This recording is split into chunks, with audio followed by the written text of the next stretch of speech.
ಇವತ್ತು ರಾಜ್ಯದ 3 ವಿಧಾನಸಭಾ ಕ್ಷೇತ್ರಗಳಲ್ಲಿ ಬೈ ಎಲೆಕ್ಷನ್ ನಡೀತಾ ಇದೆ. ಉಪಚುನಾವಣೆಯ 3 ಕ್ಷೇತ್ರಗಳಲ್ಲೂ ಕೂಡ ಮತದಾನ ಬಿರುಸುಗೊಂಡಿದೆ. ಮಧ್ಯಾಹ್ನದ ಬಳಿಕ 3 ಕ್ಷೇತ್ರಗಳಲ್ಲಿ ಬಿರುಸಿನ ಮತದಾನ ನಡೀತಾ ಇದೆ. ಮತಗಟ್ಟೆಗಳಿಗೆ ಆಗಮಿಸಿ ತಮ್ಮ ಹಕ್ಕನ್ನ ಚಲಾಯಿಸ್ತಾ ಇದ್ದಾರೆ ಮತದಾರರು. ಮತ್ತೊಂದೆಡೆ ಉತ್ಸಾಹದಿಂದ ಆಗಮಿಸಿ ಹಿರಿ ಜೀವಗಳು ಕೂಡ ಮತ ಚಲಾಯಿಸ್ತಾ ಇದ್ದಾರೆ. ಮಧ್ಯಾಹ್ನದ ಬಿಸಿಲಿನಲ್ಲೂ ಕೂಡ ಮತಗಟ್ಟೆಗೆ ಜನರು ಆಗಮಿಸ್ತಾ ಇದ್ದಾರೆ. ಬೆಳಗ್ಗೆ 7 ಗಂಟೆಯಿಂದ ಕೂಡ ಮತದಾನ ಆರಂಭ ಆಗಿದೆ. ಶಿಗ್ಗಾವಿ, ಸಂಡೂರು, ಚನ್ನಪಟ್ಟಣ 3 ವಿಧಾನಸಭಾ ಕ್ಷೇತ್ರಗಳಲ್ಲೂ ಕೂಡ ಉಪಚುನಾವಣೆ ನಡೀತಾ ಇದೆ. ಈ 3 ಕ್ಷೇತ್ರಗಳಲ್ಲೂ ಕೂಡ ಜನರು ಮತದಾನ ಮಾಡುವುದಕ್ಕಿಂತ ಬಿರು ಬಿಸಿಲಿನ ಸಂದರ್ಭದಲ್ಲೂ ಕೂಡ ಅಂದ್ರೆ ಇವತ್ತು ಮಧ್ಯಾಹ್ನನೂ ಕೂಡ ಈಗ ಮತದಾನಕ್ಕೆ ಬರ್ತಾ ಇದ್ದಾರೆ.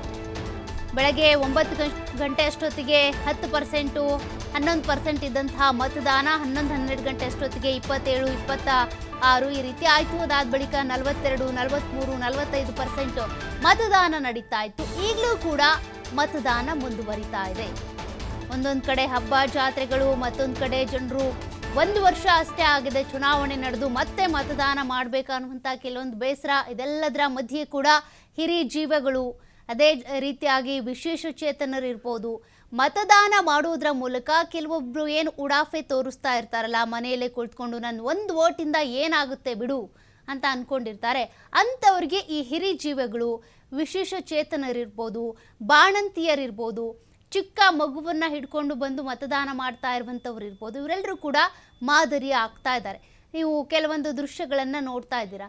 ಆ ವೃದ್ಧ ಮಹಿಳೆ ಯಾವ ರೀತಿಯಾಗಿ ಬಂದು ಮತದಾನ ಮಾಡಿ ಹೋಗ್ತಾ ಇದ್ದಾರೆ ಅಂತ, ಅಂದರೆ ವೀಲ್ ಚೇರ್ನಲ್ಲಿ ಬಂದು ತಮ್ಮ ಹಕ್ಕನ್ನು ಚಲಾಯಿಸಿ ಹೋಗ್ತಾ ಇರುವಂಥದ್ದು. ಮಹಿಳೆಯರಿರ್ಬೋದು, ವೃದ್ಧರಿರ್ಬೋದು, ಬಾಣಂತಿಯರು, ವಿಶೇಷ ಚೇತನರಿರ್ಬೋದು, ಇವರೆಲ್ಲರೂ ಮತದಾನವನ್ನು ಮಾಡ್ತಾ ಇದ್ದಾರೆ. ಈಗಾಗಲೇ ಅವರಿಗೂ ಕೂಡ ಒಂದಷ್ಟು ಅಲ್ಲಿ ಸೌಲಭ್ಯಗಳನ್ನು ಒದಗಿಸಿಕೊಡಲಾಗಿದೆ. ಮತದಾನ ಮಾಡೋದಕ್ಕೆ ಅಂತ ಬಸ್ ವ್ಯವಸ್ಥೆ, ಕ್ರೂಸರ್ ವ್ಯವಸ್ಥೆಯನ್ನು ಕೂಡ ಮಾಡಿಕೊಡಲಾಗಿದೆ. ಅವರು ತಮ್ಮ ಹಕ್ಕನ್ನು ಚಲಾಯಿಸೋದಕ್ಕೆ ಅಂತ ಬರ್ತಾ ಇದ್ದಾರೆ. 1 ವೋಟಿಂದ ಏನಾಗುತ್ತೆ ಅಂತ ಕೆಲವರು ಅಂದ್ಕೊಳ್ಬಹುದು, ಆದರೆ 1 ವೋಟು ಕೂಡ ಸೋಲು ಗೆಲುವಿಗೆ ನಿರ್ಣಾಯಕ ಆಗಿರುತ್ತೆ. ಈಗಾಗಲೇ ಸಂಡೂರು, ಶಿಗ್ಗಾವಿ, ಚನ್ನಪಟ್ಟಣ 3 ಕ್ಷೇತ್ರಗಳಲ್ಲೂ ಕೂಡ ಮತಗಟ್ಟೆಗಳು ಸ್ಥಾಪನೆ ಆಗಿ ಆ ಮತಗಟ್ಟೆಗಳಿಗೆ ಮತದಾರರು ಬಂದು ತಮ್ಮ ಹಕ್ಕನ್ನು ಚಲಾಯಿಸಿ ಹೋಗ್ತಾ ಇದ್ದಾರೆ. ಈಗ ವೋಟಿಂಗ್ ಪರ್ಸೆಂಟೇಜ್ ಎಷ್ಟಿದೆ ಅನ್ನೋದನ್ನು ಕೂಡ ನೀವು ನೋಡ್ತಾ ಇದ್ದೀರಾ. ಶಿಗ್ಗಾವಿಯಲ್ಲಿ 43.50% ಇಲ್ಲಿವರೆಗೂ ಆಗಿರುವಂಥ ಮತದಾನ. ಚನ್ನಪಟ್ಟಣದಲ್ಲಿ 48.15%, 1 ಗಂಟೆವರೆಗೂ ಆಗಿರುವಂಥ ಮತದಾನ ಅದು.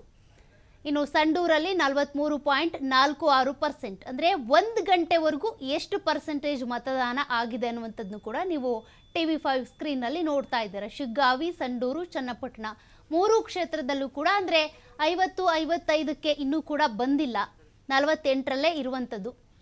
ಚನ್ನಪಟ್ಟಣದಲ್ಲಿ 48, ಅದು 1 ಗಂಟೆವರೆಗೂ ಆಗಿರುವಂಥ ಮತದಾನದ ಪ್ರಮಾಣ. ಅಂದರೆ ಈಗಾಗಲೇ ಕೆಲವೊಂದು ಕಡೆ ಜನರು ಏನಿದ್ದಾರೆ ಮಧ್ಯಾಹ್ನ ಹೋಗಿ ವೋಟ್ ಮಾಡಿ ಬಂದ್ಬಿಡೋಣ ಅಂತ ಅಂದ್ಕೊಂಡಿರ್ತಾರೆ. 4 ಗಂಟೆ ಇಷ್ಟೊತ್ತಿಗೆ ಜಾಸ್ತಿ ಜನರು ಏಕಕಾಲಕ್ಕೆ ಬರುವಂಥ ಸಾಧ್ಯತೆ ಕೂಡ ಇರುತ್ತೆ.